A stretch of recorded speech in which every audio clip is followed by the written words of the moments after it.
నా వీడియోలు రెగ్యులర్గా ఫాలో అయ్యేటటువంటి వాళ్ళకి కొన్ని లెక్కలు తెలుసు.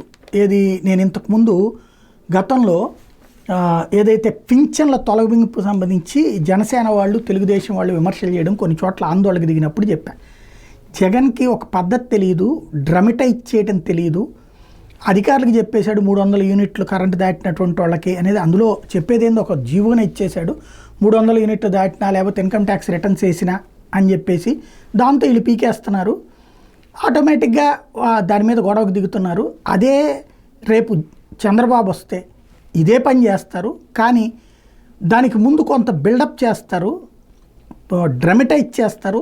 అది జగన్కి చేత కావట్లేదని అప్పుడే నేను ప్రస్తావించాను. చంద్రబాబు వస్తే ఫస్ట్ ఏం చేస్తారు? పెన్షన్లు తీసేయాలంటే అనర్హులకు పెన్షన్లు ఇస్తున్నారు, కింద ఉన్నటువంటి ఉద్యోగులు తప్పు చేశారు, డాక్టర్లు తప్పు చేశారు, లేకపోతే వాలంటీర్ తప్పు చేశాడు, సచివాలయ సిబ్బంది తప్పు చేశాడు, వాళ్ళ సంగతి తేలుస్తాం అని చెప్తారు. అట్లాగే ఎవరైతే పింఛన్లు తీసుకున్న వాళ్ళు కూడా అనర్హులైనటువంటి వాళ్ళ మీద కేసులు పెడతాం, క్రిమినల్ కేసులు పెడతాం, అవసరమైతే మీరే సరెండర్ చేసేయండి, మీరే ఆపేయండి అని చెప్తారు.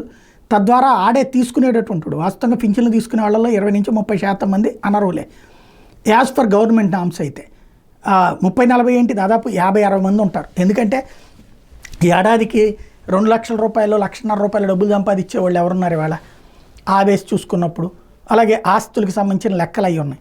ఆ లెక్కను చూసుకున్నప్పుడు అనర్హులు అన్నటువంటి పాయింట్తో 40-50% మందిని తీసేయాలి, లేదా ఒక 20-30% మందిని తీసేయాలంటే మీ అందరికీ అట్లుంది ఇట్లుంది అని చెప్పేసి అవసరమైతే వాళ్ళ బిల్డింగ్లు ఇవన్నీ వాళ్ళ పేపర్లో ఫోటోలు వేస్తారు. అట్లాగే వాళ్ళ పేపర్లో రోజు దొంగలుగా పింఛన్లు తీసుకునేవాడిని దొంగలుగా చూపెడతారు వాళ్ళ మీడియాలో. అవసరమైతే 4-5 బొమ్మలు కూడా వేస్తారు. వాళ్ళు వణికిపోవాలా, వదిలేసుకోవాలి వాళ్ళే. వైట్ రేషన్ కార్డులైనా అట్లాగే తీసేస్తారు, పింఛన్ అయినా అదే తీసేస్తారు. వాళ్ళంతటా వాళ్ళే వదిలేసుకునేటట్టు, లేదా వీళ్ళు క్యాన్సిల్ చేసినా సరే నోరు మూసుకు కూర్చున్నట్టు, లేదంటే జైల్లోకి పోతారన్నట్టు భయాన్ని సృష్టిస్తారు. ఇప్పుడు నిన్న జరిగింది అదే. అనర్హులకి పింఛన్లు మీద ఆగ్రహం వ్యక్తం చేశారు. ఇది ఈనాడే రాసుకొచ్చినటువంటి వార్త. తనిఖీ చేసి అలాంటి వాళ్ళని తొలగించాలి. అర్హత లేకుండా దివ్యాంగులు పింఛన్లు పొందిన వాళ్ళ మీద రెవెన్యూ రికవరీ చట్టం పెట్టాలి. నకిలీ సదరం సర్టిఫికేట్ ఇచ్చిన డాక్టర్ల మీద విచారణ చేయాలి. అనాథ చిన్నారులకు కొత్తగా పింఛన్లు ఏంటి చంద్రబాబు ఆదేశాలు. వాస్తవంగా చంద్రబాబు గారు అనాథలకు పింఛన్లు ఇవ్వమన్నారు అన్నటువంటిది హెడ్డింగ్ పెట్టాల్సి ఉంది.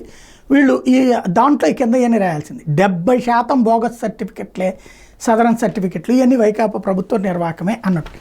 అప్పట్లో ఇట్లాగే తీస్తే ఏమన్నారు, ముందు అర్హుడైనటువంటి వాడు తర్వాత అనర్హుడవుతాడా అన్నారు. ఇప్పుడు అనర్హులకి ఇచ్చారు అంటున్నారు. టోటల్గా పింఛన్లు చాలామంది తీయబోతున్నారు. 67 లక్షలు ఇప్పుడు 4,000కి పెంచారు కదా. ఆ పెంచిన బడ్జెట్ మన జేబులో నుంచి పడకుండా ఉండాలంటే పింఛన్ల సంఖ్య తగ్గాలి. దానికి అనర్హత అన్నటువంటిది.